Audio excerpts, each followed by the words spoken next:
A partir deste momento, estaremos transmitindo para a comunidade espírita de Ponte Nova e região, palestra realizada por Diana Aguiar, com o tema A Água Viva, do Fé, Esperança e Caridade. Olá, o nosso tema de hoje, de estudo, de compartilhar o Evangelho, é intitulado como A Água Viva e vem de encontro a um dos ensinamentos mais bonitos de Jesus. Jesus sempre procurou, a nos passar o caminho, o melhor caminho, e sempre veio frisando nos seus ensinamentos, nas suas atitudes, principalmente, no seu exemplo de vivência junto aos apóstolos e às pessoas que tiveram a oportunidade de conhecê-lo, que é o amor ao próximo, E a gente tem no próprio Evangelho segundo o Espiritismo capítulos voltados ao amar ao próximo como a si mesmo, amar os vossos inimigos, Então, Jesus vem sempre trazendo isso pra gente. E para que a gente possa, amar ao próximo, qual que é o caminho, Qual que seria o exercício que nós temos que fazer para nos modificar e conseguir ser, esse Cristo como é Jesus, Esse Espírito mais evoluído, qual que é o processo, E a gente coloca que o caminho seria primeiramente nos amar, Amar ao próximo e aprender também a amar os nossos inimigos. E aí a gente pode abranger uma série de situações do nosso dia a dia na nossa caminhada, Jesus nos chama então a amar o tempo todo. No próprio Sermão da Montanha, quando ele fala das bem-aventuranças, ele vem também nos informar uma série de caminhos para que a transformação e a mudança ela venha acontecer na nossa vida, nos orientando que aqueles que sofrem serão consolados, aqueles que são misericordiosos terão misericórdia, aqueles que são mansos, herdarão a terra, ou seja, estarão presentes no processo evolutivo da terra e alcançarão mundos melhores, Bem-aventurados os que têm fome e sede de justiça, porque serão saciados. Porque uma vez que a gente vive no caminho do bem, nós colhemos as respostas do amor, do bom caminho, e uma série de exemplos que Jesus vem trazendo para a gente sobre esse caminho que nós devemos trilhar. E hoje, especificamente, nós vamos falar sobre uma pessoa que teve esse contato com Jesus e teve a oportunidade de refletir sobre essa proposta de mudança, que muitos de nós, muitas vezes, não paramos para analisar quais são as mudanças que eu preciso fazer, enquanto espírito em evolução, para que eu possa, cada vez mais ser um espírito mais leve moralmente, tenha aí os meus caminhos mais felizes, que eu possa ser feliz tanto quanto for possível na Terra, que eu possa compartilhar essa alegria com as pessoas que estão à minha volta, e muitas vezes nós precisamos parar e refletir sobre as mudanças de comportamento que nós precisamos ter. E para que a gente possa refletir um pouquinho, sobre essa mudança e esse ensinamento dessa água viva que Jesus vem trazer para nós, que pode nos saciar, Que sede é essa que nós temos aqui na humanidade, que nada sacia? O que seria essa sede? O que seria essa transformação? Para que a gente possa ilustrar isso, a gente trouxe do livro Boa Nova, de Chico Xavier, um relato da samaritana, do encontro da samaritana com Jesus.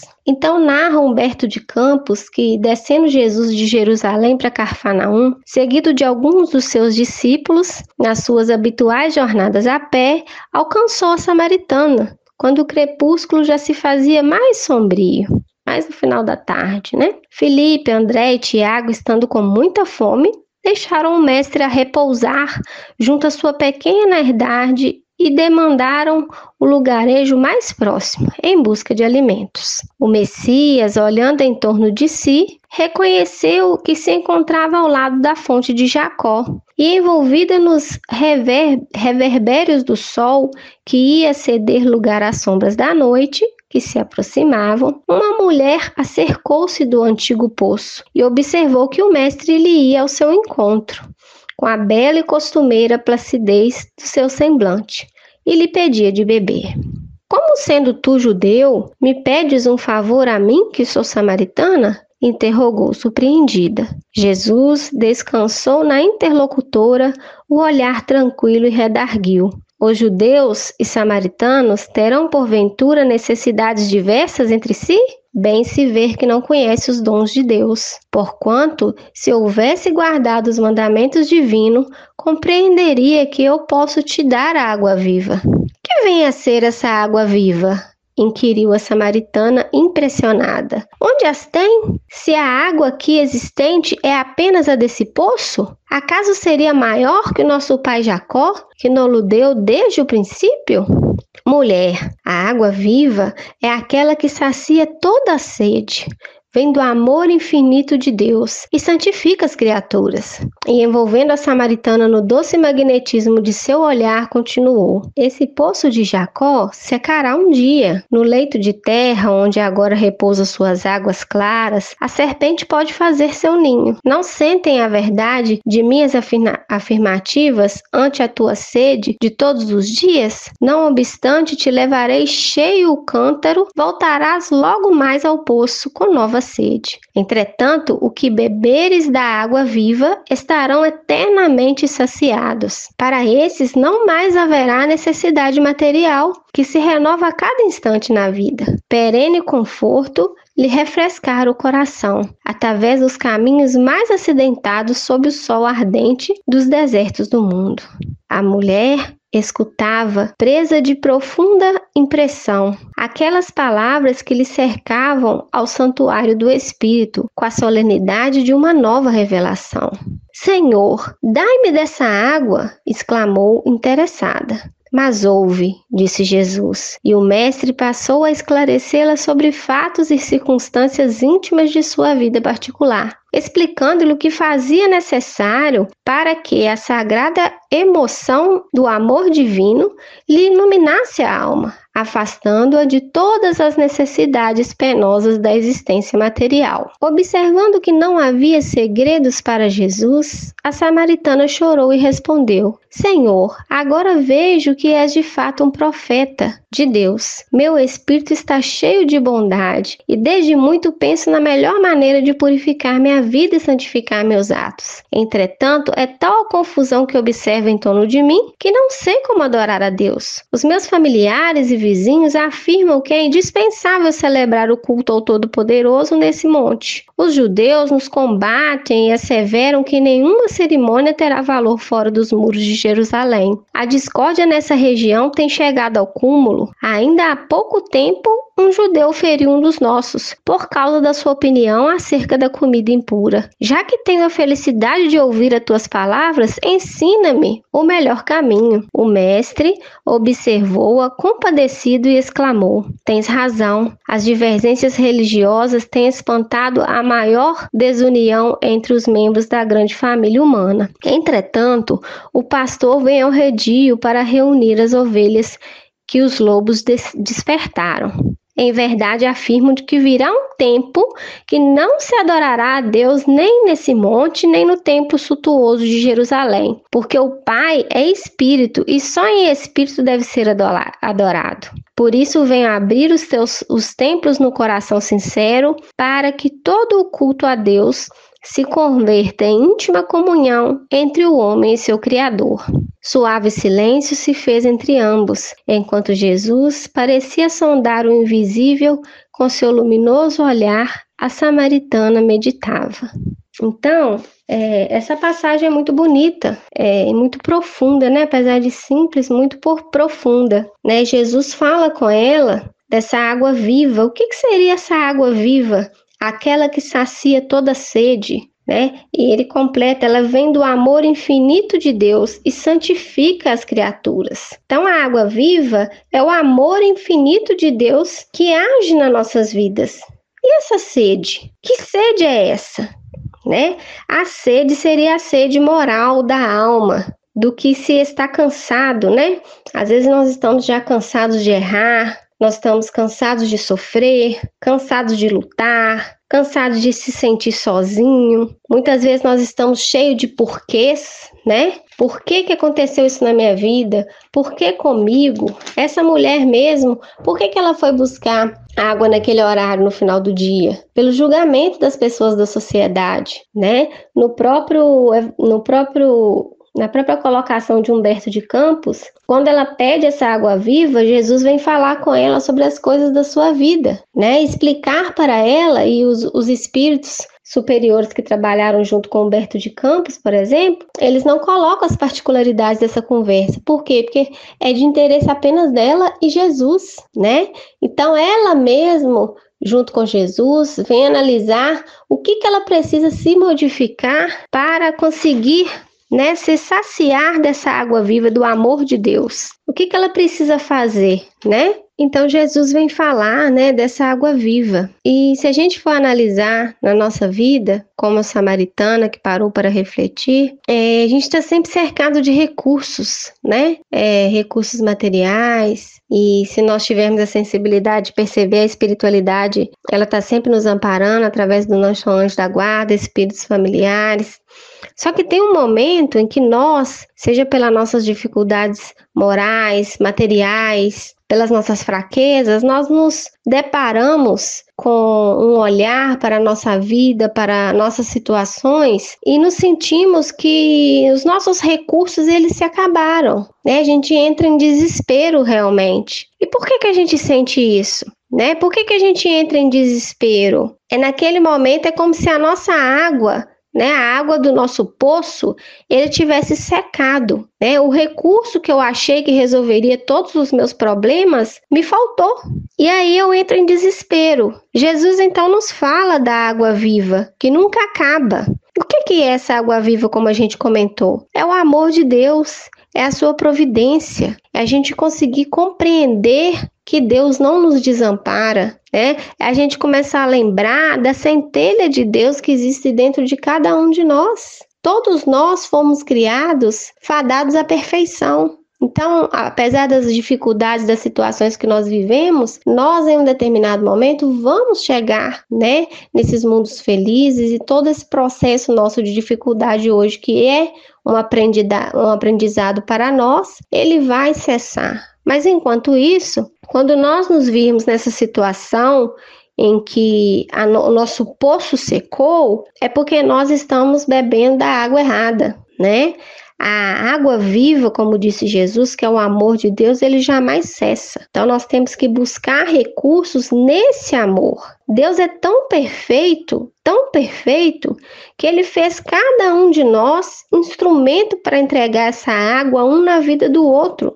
Porque se todos nós somos uma centelha de Deus, todos nós podemos ser que seja um copo de água viva na vida de cada um, né? Nós podemos, aonde que entra o ensinamento de Jesus de amar ao próximo como a si mesmo. Porque do mesmo jeito que o outro é meu próximo, eu sou o próximo na vida dele. E se a gente interiorizar esse pensamento de que todos nós somos uma centelha de Deus, todos nós podemos ser não a água viva, não o amor de Deus na sua totalidade, mas nós podemos ser um copo d'água na vida do outro. Aquele recurso imediato, aquele refrigério, né? Antigamente a gente fazia muito isso, às vezes a pessoa vinha, andava mais a pé, né? Então a pessoa estava vindo, seja que da escola, ou brincando, ou fazendo alguma situação que sentia sede, pedia água. E a pessoa vinha e trazia um copo d'água. É o quê? Aquele refrigério imediato, né?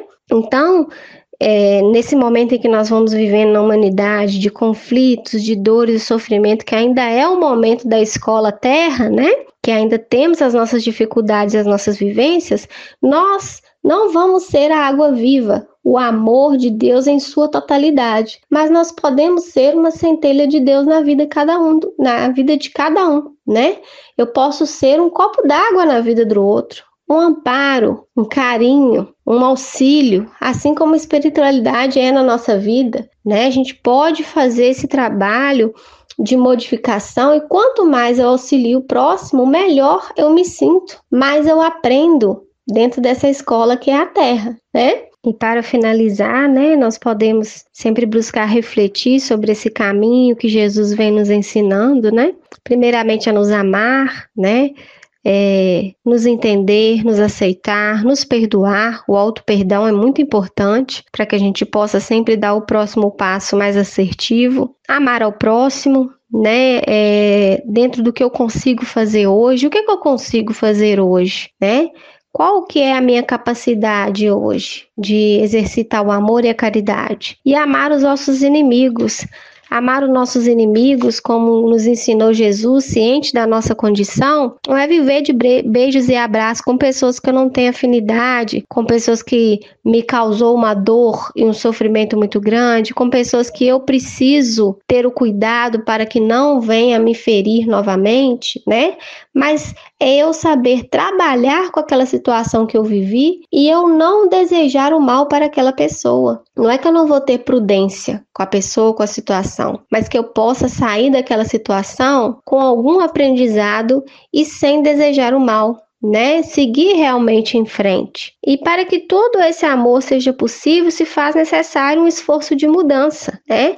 Uma vez que eu sou um copo d'água na vida de alguém, eu estou tentando me modificar e a pessoa que nós socorremos precisa escolher mudança também, porque senão ela vai tomar aquele copo d'água e se ela daqui para frente resolver andar no sol, daqui a pouquinho ela vai sentir sede de novo. E vai chegar um momento que ela vai precisar encontrar o seu próprio caminho dessa água viva, né?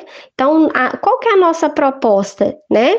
Qual que é a nossa função? Analisar e fazer sempre o melhor que a gente puder para ir nos melhorando e para ajudar as pessoas que estão à nossa volta, né? Mas nós não vamos julgar, né, o caminho que a pessoa escolheu, vamos apenas oferecer um copo d'água, todas as vezes que nos for possível. Então, todas as vezes que nos for possível, nós vamos oferecer essa centelha de amor de Deus que existe dentro de nós. Mas a própria pessoa tem que escolher caminhar na sombra fresca ou continuar andando no sol. Isso é uma escolha que cada um tem que fazer, né? Então, a partir do momento que eu exercito esse amor, eu me melhoro, né? Eu me modifico, eu me transformo, porque a escolha foi minha. Mas o que o outro vai fazer com esse copo d'água, aí já é uma escolha dele. Não nos cabe julgar, não nos cabe escolher por ele, nos cabe apenas fazer a nossa parte e a ele escolher o próximo passo na sua vida, né? Que Jesus nos abençoe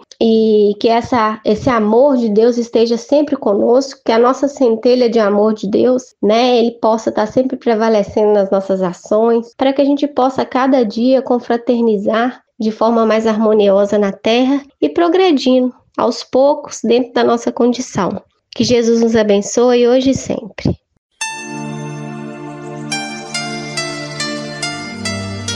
Termina aqui a palestra do Fé, Esperança e Caridade. Boa noite.